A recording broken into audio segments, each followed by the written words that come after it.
જગન્નાથ યાત્રા થવાની છે તે અનુસંધાને અમદાવાદ પોલીસ ખૂબ જ મહેનત અને ખૂબ જ સારી રીતે પૂરતો પ્રયત્ન કરી રહી છે. તે સાથે સાથે જે મૂવિંગ બંદોબસ્ત હોય છે, જે આખી રથયાત્રા કાઢાવવાની જવાબદારી હોય છે, એમની બંદોબસ્તની તેમજ અગાઉની કામગીરીની તકેદારીની જવાબદારી ક્રાઇમ બ્રાન્ચ ઉપર હોય છે.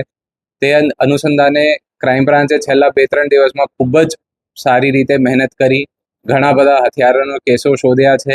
અગાઉ જે વોન્ટેડ મોટા ગુનેગારો હતા એમને પણ પકડ્યા છે.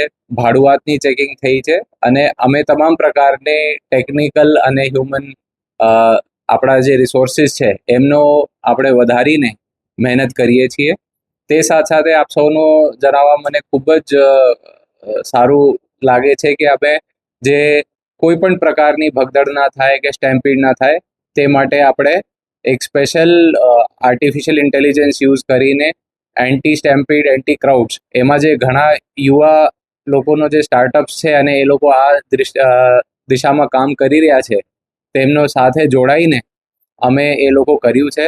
અને જે ગઈકાલે અમારા મંદિરમાં મીટિંગ થયેલી હતી ત્યાં પણ ઘણા બધા ડ્રોન્સના ડેમોન્સ્ટ્રેશન આપવામાં આવેલ હતું અને એ ડ્રોન્સમાં જે ડેમોન્સ્ટ્રેશનમાં લાઈવ ફૂટેજ આપણે એનાલિસિસ કરી હતી એ આપ સૌ શ્રીના સાથે અત્યારે શેર કરવામાં આવશે.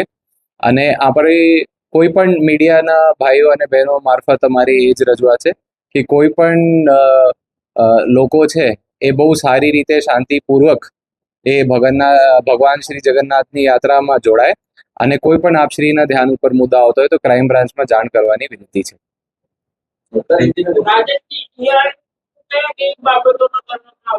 આપણે જે ડ્રોનની ફૂટેજ હોય છે એમાં 2 પ્રકારના આપણે